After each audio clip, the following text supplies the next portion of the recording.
Olá, tudo bem? Sejam muito bem-vindos ao meu canal. Quem vos fala é Elaine Cristiane. Eu estou aqui nesse canal para dar para vocês mais um dia de estudo. E hoje é um tema que eu escolhi, não foi os meus inscritos. E um tema bastante, assim, que tem muitas pessoas que têm dúvida, né? Como que faz? Quando que isso acontece na vida de um cristão? E hoje eu quero falar para vocês as características, o que esse cristão tem que ter para que essa força de Deus, né, esse agir, essa ação de Deus recaia sobre nós e venha fazer nós morada.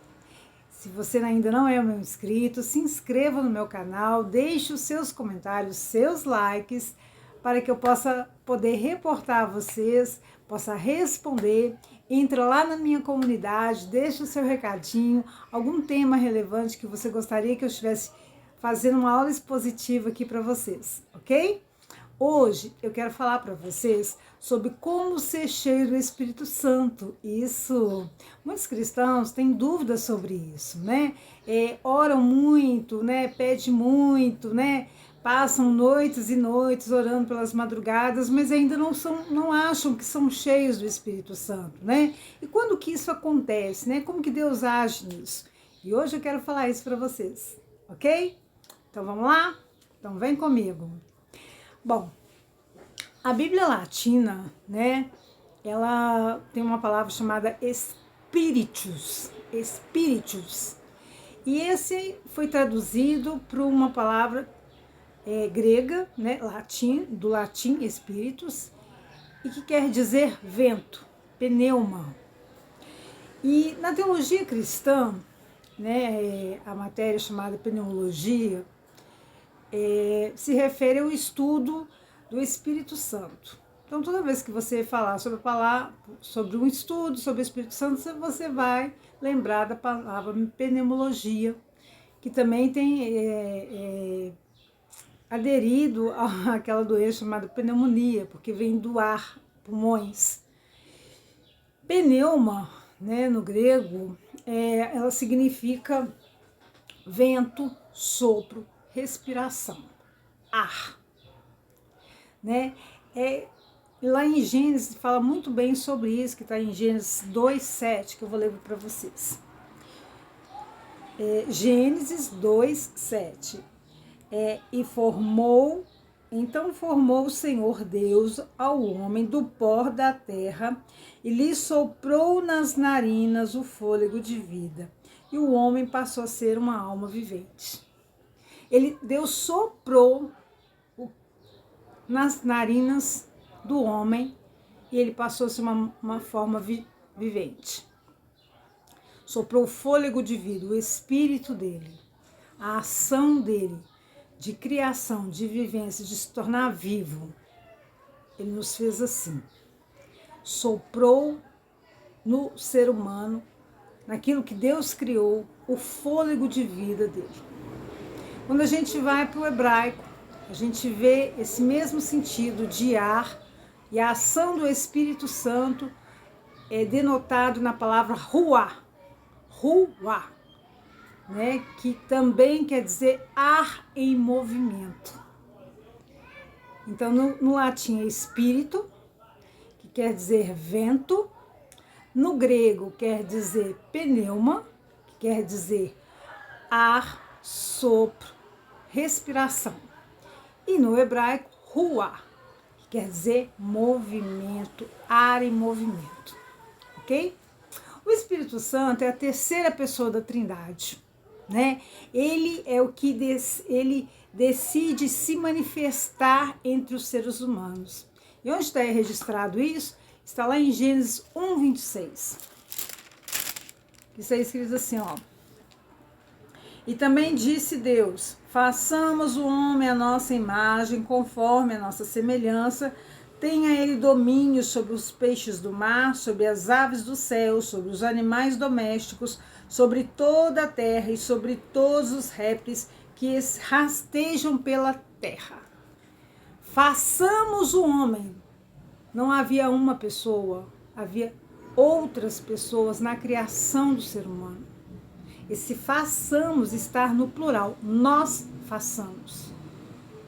Então, o Espírito Santo de Deus também estava presente na criação como parte da Trindade divina. Ele participou desse ato de criação de Deus. O Espírito Santo, ele é a ação de Deus. Também está registrado em Gênesis. Desculpa o barulho, é porque eu moro de frente a uma avenida, tá? Me desculpem. Gênesis 1:2 fala o seguinte: a terra era sem forma e vazia, havia trevas sobre a face do abismo, e o Espírito de Deus pairava sobre as águas. Então, o Espírito Santo, ele é a ação de Deus, do faça, do aconteça, do agir de Deus. Então, quando Deus ele quer algo nesse momento de criação, ele não está sozinho nessa criação. O Espírito Santo e Jesus também está com ele, né? Qual que é a função do Espírito Santo? Né? A gente vai ver que o Espírito Santo, ele é testemunha da verdade de Cristo, da verdade de Deus, da palavra do Senhor. Ele também é o nosso consolador, né? Jesus, quando foi para o reino eterno, ele falou assim: eu vou deixar para vocês o consolador, né? Que está registrado em João 14, do 16 ao 22. Anotem, por favor, esses versículos, releiam, para que vocês possam ficar inteirados da palavra do Senhor. Ele também, ele é o ensino, o que direciona a obra, né? Nós cristãos somos direcionados, ensinados, orientados pelo Espírito Santo. Está lá em Efésios 1, do 13 ao 14. Né? Ele convence o pecador do seu pecado. Né? Ele é o poder de regeneração de Deus, né? Que está registrado em Romanos 3, 21. E também é o Espírito Santo de Deus que faz em nós produzirmos frutos para Deus. O que é esses frutos? É as almas que nós vamos ganhar por reino de Deus. Nós não somos árvores de Deus, nós não somos, estamos ligados na árvore maior que é Jesus, somos os galhos dele, então esses galhos produzem frutos, e esses frutos têm que permanecer, e esses frutos são as almas que nós ganhamos através do Evangelho, através do nosso testemunho real. Então é por isso que nós possamos fazer a obra de Deus, porque há o Espírito Santo de Deus sobre nós. Porque se não houvesse o Espírito Santo de Deus sobre nós, nós não teríamos como fazer a obra do Senhor. Mas de maneira alguma. Como que esse Espírito Santo, ele se manifesta na vida do crente, na vida do cristão, né? A gente vai ver que lá no Antigo Testamento, o Espírito Santo de Deus, ele se manifestava por causa de um tempo, por causa de um propósito, e por causa de um propósito específico, né? Ou na vida de uma ou mais pessoas. Então, ele se manifestava na nação, na cidade, né? A gente vai ver a ação do Espírito Santo na derrubada dos muros de Jericó, né? A gente vai ver a ação na vida de Gideão. A gente vai ver a ação do Espírito de Deus na vida de Sansão, aleluia, né? Quando Sansão, depois que ele deixou cortar os seus cabelos, foi escravizado pelos filisteus, e Sansão, colocando as suas mãos naquela coluna, no fim do seu chamado de Deus mesmo, ele falou assim: Senhor, me dá só mais uma vez. E foi nesse mesmo momento, nessa mesma oração, que o Espírito Santo, a Bíblia relata que o Espírito Santo veio sobre Sansão, e o que ele matou na sua morte foi muito maior do que ele matou durante toda a sua vida. Né? Naquele momento, Sansão se arrependeu e reconheceu a força do Espírito Santo, a soberania de Deus. E ele pediu só mais uma vez. Só mais uma vez. E o Espírito Santo entrou em Sansão e deu ele força de mais de 1000 homens para derrubar aquela coluna que era o sustento de toda aquela arena onde o povo filisteu estavam ali, sentado para ver o espetáculo daquele dia. Elaine, quais foram os instrumentos, né, que Deus usou, né, nesses séculos tipo século XVII, século XVIII? Quem foram os homens que Deus usou poderosamente para mudar uma nação, né? Porque quando Deus ele quer fazer uma mudança no meio, numa nação, no meio de um povo, ele usa alguém, ele usa um instrumento. Talvez você que está aqui me ouvindo vai ser um instrumento de Deus para mudar a sua vida, para mudar a sua nação, para mudar o seu bairro, para mudar a sua cidade, para mudar a sua igreja. E você nem, às vezes, não tem noção do quanto Deus quer ainda te usar. Às vezes Deus já falou com você, já falou do seu chamado, já falou do quanto Ele tem grandes propósitos na tua vida e você ainda não se deu conta de como você é precioso na obra do Senhor. Mas eu quero te dizer alguma coisa, meu irmão, minha irmã que está me escutando nesse vídeo, que a obra que o Senhor tem na tua vida, ninguém vai fazer, é você que vai fazer. A obra que o Senhor tem para fazer dentro da tua casa, Deus não vai usar ninguém. Vai usar você como instrumento, como canal, como coluna do Senhor. Como homem e uma mulher de oração, é a você que Ele vai inspirar para fazer esta grande obra. Às vezes você está contando com o pastor, com a missionária que ora, né? Mas Deus quer usar você. Levanta! Seja um instrumento de Deus. Quem que eram os instrumentos no passado nas mãos de Deus? George Whitefield. Eu não sei se vocês já leram sobre ele. Ele foi um grande pregador. Ele pregava para grandes multidões, a ponto das igrejas não caberem as pessoas para quem ele pregava. E a ponto dos clérigos, né, dos pastores, dos padres, não deixar eles entrar nas igrejas, porque ele estava acarretando multidões para as suas pregações. Então ele pensou, já que eu não posso pregar no templo, eu vou pregar na rua. E foi isso que George Whitefield fez. Ele pregou para grandes multidões de cura, de milagres. Houve grandes mover do Espírito Santo durante todas as suas pregações. Ele pregava de dia, de tarde, de noite e tinha uma vida de oração, uma vida de renúncia, para que Deus pudesse usá-lo para mudar a história da Inglaterra. Então, Deus usou muito o George Whitefield. Se você tiver a oportunidade, leia sobre a biografia dele.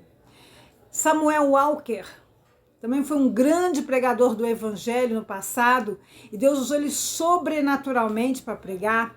John Wesley, John Fletcher, você vai ver o quanto Deus usou estes homens, né? Esses homens sacudiram o país com a força do Espírito Santo nas suas pregações. Sacudiram povos que estavam presos na idolatria, na cegueira espiritual, e foram abertos os seus olhos, as escamas do erro, da cegueira espiritual foram abertos os seus olhos. E o que estava acontecendo nessa Inglaterra para que Deus intervisse de uma maneira sobrenatural na vida da Inglaterra? Era um cenário caótico, né? Era um cenário de contexto espiritual negro, né? Muitos falam que era a idade das trevas, né? Condições moral deplorável, imoralidade, a grosso modo, à vista de todo mundo, né? A época de bruxaria, de feitiçaria, ocultismo veemente, principalmente na vida dos reis, nos subterrâneos daqueles palácios, daquelas igrejas, né?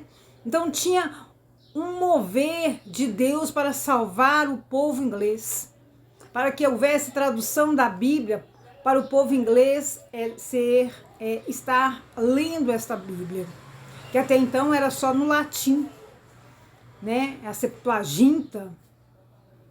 Então, assim, foi John Wesley, ele também foi um grande pregador, né?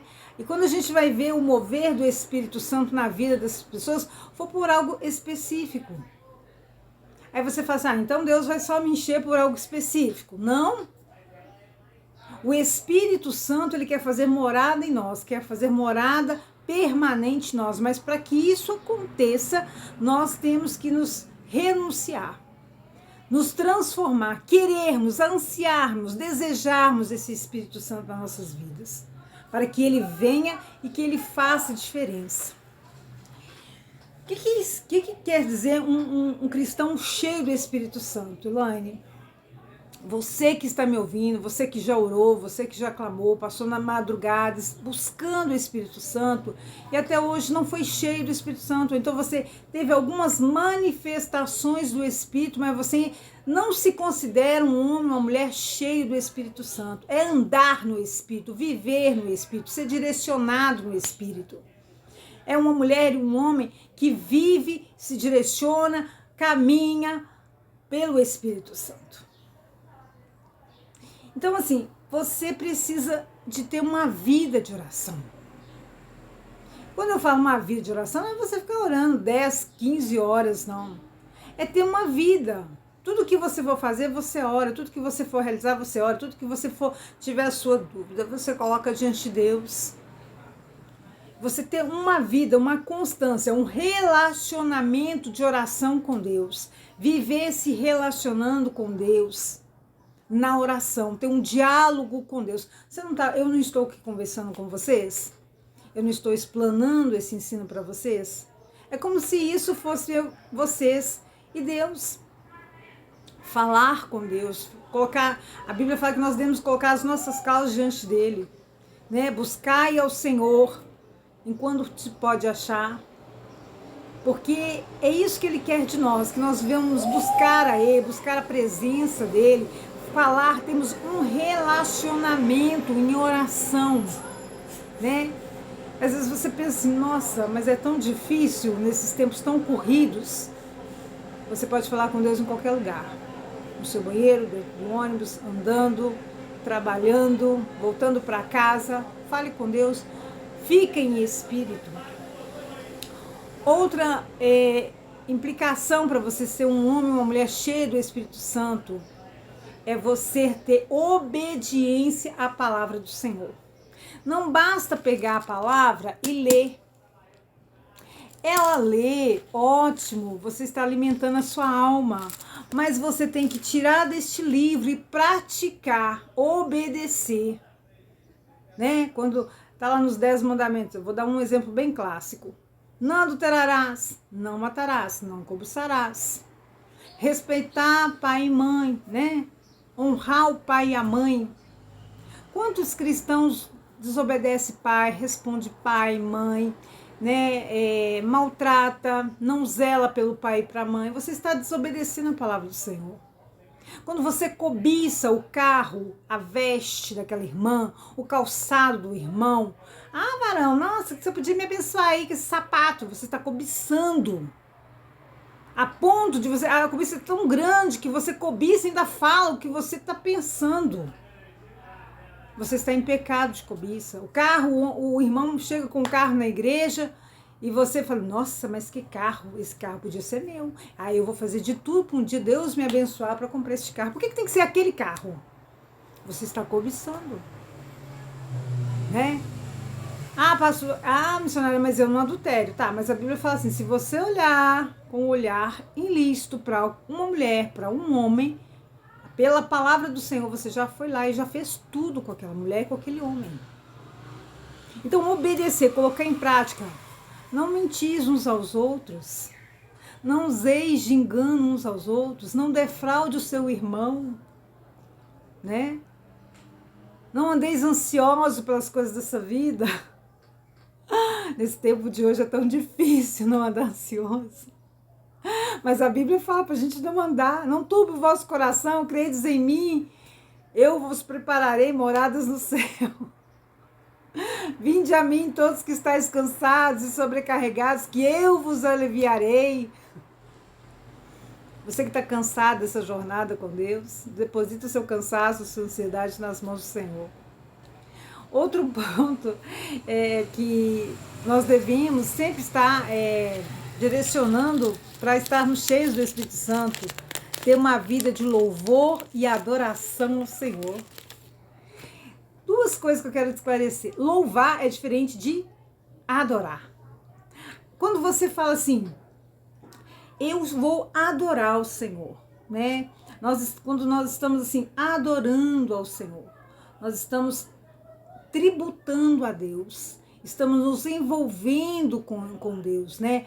Estamos nos entregando de corpo e alma para o Senhor, reconhecendo a sua santidade, a sua integridade, a sua longanimidade, a sua misericórdia, reconhecendo a sua majestade divina, reconhecendo o poderio majestoso como Deus sobrenatural, como Deus todo-poderoso do universo, reconhecendo a autoridade imensa de Deus sobre a criação humana e reconhecendo que nós não somos nada, somos pó e cinza, somos caco no meio do caco, somos carne e sangue, e sem a autoridade, sem a soberania dele, sem a grandeza dele, a misericórdia dele sobre as nossas vidas, nós não podemos fazer nada. Isso é adorar este Deus.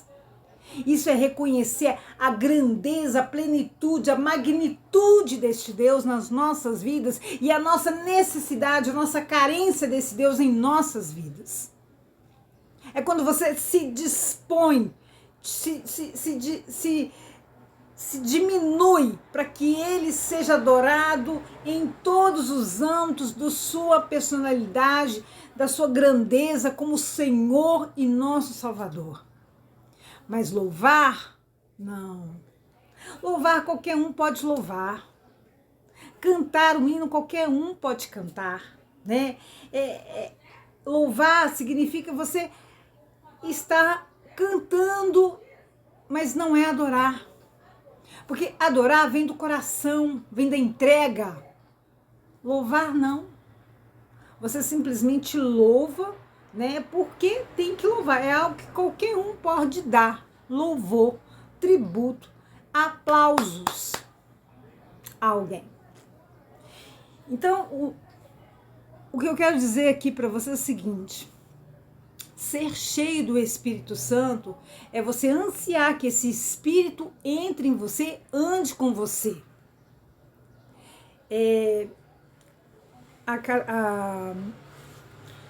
Tem uma pregadora, né, inglesa, que eu gosto muito dela, e que ela falava assim, que ela orava e falava assim: Espírito Santo, não me deixe, porque sem você eu não posso me mover. Aleluia. Não me deixe, Espírito Santo, porque sem você eu não posso me mover. Isso ela reconhecer a necessidade do Espírito Santo sobre ela. Que não adiantava ela ser aclamada pelo povo como uma grande pregadora, mas se o Espírito Santo não estiver sobre a vida dela, ela não adianta subir no púlpito, ela não adianta gritar, ela não adianta louvar o hino mais bonito da igreja, porque o Espírito Santo não vai agir. Vocês já devem ter visto na igreja um homem que é cheio do Espírito Santo e um homem que sobe no púlpito só com ele, sozinho. É diferente. Teve uma vez que teve 2 pastores fazendo, tinha tipo um seminário, e esses 2 pastores estavam para pregar. Primeiro, um pastor que eu admirava muito, né, como pessoa, como servo de Deus. Ele pegou a Bíblia dele, subiu abraçado na Bíblia, abriu a Bíblia lá no púlpito, falou 20 minutos, 20 minutos, ou até menos do que isso. Mas foi uma pregação do povo chorar, do povo se comover, inclusive eu, tá? Inclusive eu. Do povo se comover, porque a ação do Espírito que estava sobre ele emanou por todo aquele recinto. Aquele Espírito percorreu cada vida daquele lugar e quebrantou, rachou, quebrou o orgulho humano. E as pessoas caíam em lágrimas. 20 minutos. Deus moveu isso. Veio o segundo. Pegou o laptop. Nem Bíblia não levou, tá? Pegou o laptop, colocou, fez aquela oração de 2 minutos. Senhor, abençoa este culto, cada pessoa que estiver aqui neste culto, e que teu Espírito possa abençoar e nos direcionar nessa pregação. Aleluia! E tá lá com o laptop dele, né? E eu estou lá assim.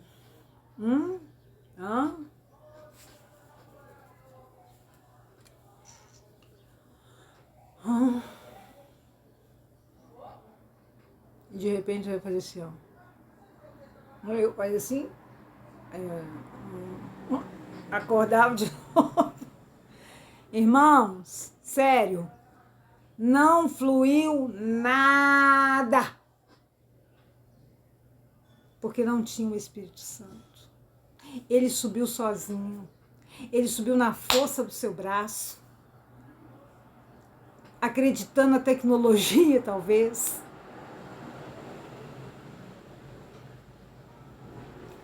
E ele pregou mais de meia hora. E o comentário era o seguinte: nossa, aquele pastor pregou 20 minutos ou 15 minutos, não fez o que esse pastor, né, pregou 30 e não teve a mesma reação. Porque o importante, irmão, não é pregar, o importante é que a sua pregação, ela chegue aos corações, ela quebre o orgulho, que ela faça as pessoas se arrependerem. Se você prega e a sua oração não faz o pecador se arrepender, tem alguma coisa errada. Porque quando o Espírito Santo está sobre você, em você, o Espírito Santo trabalha naquele lugar, ele faz o que tem que fazer, que a palavra apraz fazer. A palavra de Deus não volta vazia, mas um dos indícios que Deus está trabalhando naquele lugar não é somente que as pessoas batam palma para quando você estiver pregando, não, mas que as almas se rendem e levante as suas mãos e fale: eu aceito o Senhor Jesus como meu único e suficiente Salvador. Que a prostituta largue o prostíbulo, que o ladrão largue a marginalização, que o traficante largue o morro, largue o tráfico. Isso é a ação do Espírito, é o convencimento do pecado. E é por isso que nós temos que orar, para que nós sejamos cheios do Espírito, para que esse Espírito, quando nós estivermos pregando, ele faça o que a palavra apraz a cada um que estiver nos ouvindo. Então, você que está aqui me ouvindo, meu amado, minha amada, nós temos que ter essa noção, que ser cheio do Espírito Santo não é estar com algumas manifestações do Espírito Santo. O fato de você falar em línguas, ter dons espirituais, profecia, ter dom espiritual de revelação, não quer dizer que você é cheio do Espírito Santo. Você tem os dons do Espírito, você tem uma manifestação do Espírito em um determinado momento, mas você talvez não é cheio do Espírito Santo. O Espírito Santo tem que ser constante, não é por alguns momentos, não, é ser constante. O nosso reino não é aqui. O nosso reino, estamos só aqui de passagem. E nós temos que ser selados, enchidos com o Espírito Santo para morar no reino celestial, para morarmos no reino eterno, para morarmos e nos prepararmos para a eternidade, né? Onde que a gente vai estar constando isso? Lá em João 14, vou ler para vocês aqui.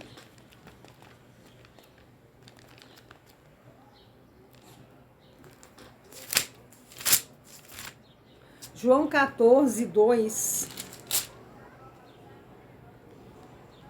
que fala assim, ó: na casa de meu pai há muitas moradas, se assim não fora, eu vou-lo teria dito, pois vou preparar-vos lugar. E quando eu for e vos preparar lugar, voltarei e vos receberei para mim mesmo, para que onde eu estou estejais vós também. E vós sabeis que o caminho para onde eu vou. Nós não somos daqui. Nós temos que cuidar da nossa morada celestial. Nós temos que nos preparar para estarmos. Sejamos cheios do Espírito Santo. Sejamos aprazados com esse Espírito Santo nas nossas vidas todos os dias, para que o pecador se renda ao Evangelho, para que o pecador se renda ao nome santo do Senhor Jesus Cristo, para que as almas se rendam, que o nosso andar, o nosso levantar, que o nosso agir, nossos dias venha resplandecer a ação do Espírito Santo sobre as nossas vidas. É muito bom quando alguém fala assim: nossa, eu vejo uma luz em você. Muitos falam às vezes comigo: eu vejo uma luz diferente em você. Nossa, você é diferente. É a testificação do Espírito Santo. É quando você coloca as mãos e a pessoa sente o poder emanar das suas mãos, o poder do Espírito Santo de Deus. Então, seja cheio, viva uma vida de oração, louve ao Senhor, adore ao Senhor, obedeça a palavra dele. Esses são os princípios básicos para você que está me ouvindo, ser cheia do Espírito Santo. Ok? Eu espero que esse estudo mínimo esteja esclarecedor para vocês e que Deus abençoe. Vou preparar novos vídeos. Deixe alguns teminhas lá na nossa comunidade. Você que não se inscreveu no meu canal, venha participar conosco, se inscreva, convide os seus familiares para que eles possam crescer na palavra do Senhor cada dia mais. Ok? Que Deus os abençoe, que o Deus os guarde. Tchau!